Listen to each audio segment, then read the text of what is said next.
जो आदमी विनम्र है वो सेवा करेगा लोगों की, अपनी सेवा नहीं कराएगा। इसको प्रत्यक्ष रूप में देखना हो तो सेवा, कार सेवा का कंसेप्ट कहाँ मिलेगा? सिखों में मिलेगा। ये धर्म है। अब हम फिलॉसफी की बात नहीं कर रहे, धर्म की बात कर रहे हैं, सिख धर्म की। ये कार सेवा कहाँ से आई? ये उस विनम्रता से आई जो गुरु ग्रंथ साहब ने बताई है। उसका हुक्म मानो, वो आपको विनम्र बनाएगा। खसम वो है, मालिक वो है, आप मालिक नहीं बन सकते। इसलिए मालिक की तरह डिक्टेटरशिप मत करो। अगर आप अपने गुलाम को तंग कर रहे हो तो आप देखो आपका मालिक भी आपको तंग करेगा। इसलिए किसी को तंग मत करो, कि मालिक वो है, खसम रूप में प्रकट होता है। तो इन्होंने सेवा, अब सिखों में ही होता है कि कोई अगर धार्मिक स्थान बनना हो तो उसको मजदूरी दे के, पैसा दे करके नहीं बनवाते। सारे लोग लग जाते हैं वहाँ। बड़े बड़े मिनिस्टर, बड़े बड़े यहाँ कुरुक्षेत्र में जो किलेदार थे ना, उन किलेदारों का इतना बड़ा किला था, उसको देख करके लोग डर जाते थे। इतना बड़ा किला, इतना विशाल।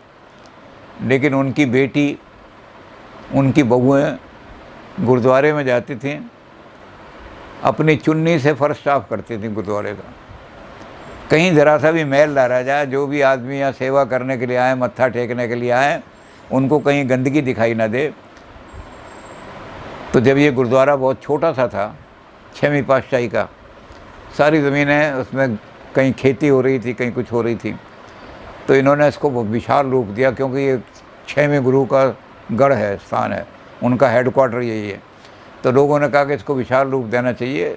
तो विशाल रूप देने की जैसे ही घोषणा हुई, बड़े बड़े मिनिस्टर, सरदार लक्ष्मण सिंह जो उस समय मिनिस्टर थे, वो जब भी इधर से गुजरते थे, चाहे ये लोग ये देखते थे भाई मिनिस्टर है, तो छोटी टोकरी दे देते थे उनको। लेकिन ये था टोकरी में उन्होंने ईंट या जो भी गारा, जो भी उठाया, और वो जा कर के अंदर डाल दिए उन्होंने जाकर। और उनकी जो मिनिस्टानी थी, उनकी पत्नी, वो भी उतरती थी, अपनी चुन्नी से जा कर के थोड़ा सा हिस्सा साफ़ किया। क्योंकि मिनिस्टरों से ज़्यादा काम नहीं करवाते लोग, उनका थोड़ा बहुत लिहाज रखते हैं, भाई मिनिस्टर है। लेकिन सेवा भाव, वो कहता था अगर हमने सेवा नहीं की तो सिख नहीं है हम। गुरुद्वारा बन रहा है, गुरुद्वारे के बनने में अकाल तख्त को जब इंदिरा गांधी ने ध्वस्त कराया, तो जब उसका दोबारा निर्माण कराया सरकार ने, तो उन्होंने कहा कि हमारी परंपरा नहीं है, सरकार के द्वारा गुरुद्वारे नहीं बनाए जाते, गुरुद्वारे तो सेवा से बनते हैं। तो इन्होंने वो तोड़ दिया सरकार का बनाया हुआ, और सब तोड़ करके उन्होंने कार सेवा, वो सेवक लगा दिए सारे के सारे। कोई मिट्टी ला रहा है, कोई गारा ला रहा है, कोई ईंट ला रहा है, कोई सीमेंट ला रहा है, दीवार खड़ी कर दी। अब ये पवित्र बन गई क्योंकि कार सेवा। तो ये कार सेवा का कंसेप्ट जो है, अब तो लोगों ने, औरों ने भी ले लिया है सिखों से, कई जगह कार सेवा होने लगती है। लेकिन ये कार सेवा का कंसेप्ट सिखिज्म से ही आया, सिख धर्म में। और इन सबसे ऊपर उन्होंने कहा सत्य नाम, सच सब सर्वोपरि है। इसलिए अपने जीवन में, अपने कंडक्ट में छल कपट मत आने दो। कहीं ऐसा पता न लगे कि कपटी छल कर रहा है, धोखा कर रहा है, पाखंड कर रहा है। तो सच को इन्होंने अपने धर्म में सर्वोपरि रखा, कि सच जो है सर्वोपरि है। अब कौन सी चीज़ इसमें आधा डालती है, इसमें अड़चन कौन सी डालती चीज़, उसको इन्होंने कहा कि हौम्य जो है, हौम्य का मतलब अहंकार। ये अहंकार सबसे बड़ी बाधा है। ये ना नाम लेने देता है, ना सेवा करने देता है, ना ये नाम मार्ग पर चलने देता है, ना ये नीमा होकर चलने देता है। तो सारे गुण जब हर लेता है, एक ही अहंकार सारे गुणों का नाश कर देता है। इसको इन्होंने कहा हौम्य। हौम्य का जिस दिन त्याग कर दिया, या हौम्य का जिस दिन नाश हो गया, उस दिन आप सीधे इस मार्ग पर आ जाओगे। तो गुरु ग्रंथ साहब ने हौम्य की बहुत, अब हमारे यहाँ सांख्य में क्या है, प्रकृति से महत निकला और महत से अहंकार निकला। गुरु ग्रंथ साहब में वो तत्व तो ले लिए हैं, 5 इंद्रियां हैं, 5 कर्म इंद्रियां हैं, 5 परमात्मा हैं, 5 महाभूत हैं। लेकिन जो क्रम था उसको पलट दिया। उन्होंने कहा प्रकृति से अहंकार पैदा नहीं होता, बल्कि अहंकार से ये जगत पैदा हो जाता है, प्रकृति पैदा हो जाती है। ये जो छल और कपट का जगत है, ये जो धोखेबाजी का जगत है, तो प्रकृति को अहंकार ने पैदा किया, प्रकृति ने अहंकार को पैदा नहीं किया। तो जब हौमे का नाश कर दोगे तो जो प्राकृतिक वृत्तियाँ हैं वो आपकी बिल्कुल नष्ट हो जाएंगी और दैवी वृत्तियों का उदय हो जाएगा आपका। ये हौमे का नाश करना बहुत ज़रूरी है। ये कब होगा? जब नाम मार्ग अपनाओगे, जब नाम का सिमरण करोगे, नाम का जाप करोगे, मूल मंत्र का जप करोगे, वाहेगुरु के नाम का बार बार जाप करोगे, जब हर सांस में आपके हरी हरी निकलेगा, तब क्या होगा कि हौमे आपकी नष्ट होनी शुरू हो जाएगी। और जब हौमे का नाश हो गया तो संसार में 2 प्रकार के जीव बताए इन्होंने कि जीव 2 प्रकार के होते हैं। तो हौमे का नाश हो गया तो क्या हो जाएगा? एक होते हैं मनमुख लोग और एक होते हैं गुरुमुख लोग। सारे सिख धर्म में ये 2 ही तरह के जीवों की चर्चा की गई है। जैसे जैनियों में ये चर्चा के बद्ध जीव है, मुक्त जीव है या और जीव है, दूसरी जगह और तरह की चर्चा। तो यहाँ जीव के 2 ही रूप माने हैं। जो मनमुख है वो बिल्कुल, उसका भी बहुत वर्णन किया है। और मनमुख जो है वो सेल्फिश है, हर काम अपने स्वास्थ्य के लिए करता है। ये मनमुख जो है ये संसार के अंदर बड़ा पतन का कारण बन जाता है। ये अपने स्वार्थ के लिए बुरे से बुरा काम भी कर सकता है, जिससे मेरी संपदा बढ़े, मेरा नाम दुनिया में हो। ये मनमुख आदमी अपने तक ही सेंटर रहता है, सेल्फ सेंटर्ड। ये सेल्फ सेंटर्ड आदमी को कौन बनाएगा? इसको जब आप इधर लाओगे, गुरु की शरण में लाओगे, तो आदमी पहले तो आएगा नहीं, क्योंकि होम में इसको रोकेगी मेरा अहंकार, मैं किसी को गुरु नहीं मानता, मैं किसके पास नहीं जाता, मुझसे ज़्यादा ज्ञान किसको है। ये जो ज्ञान का अहंकार बन जाता है, ये भी होम में है। तू कितना ही ज्ञानी हो, लेकिन वो परम तुझसे सबसे ऊपर जो है वो मालिक तेरा वो बैठा हुआ है, उसके ज्ञान के आगे तू धूल भी नहीं है। तो इसलिए इस मनमुख को गुरुमुख बनाना ये सिख धर्म का काम है।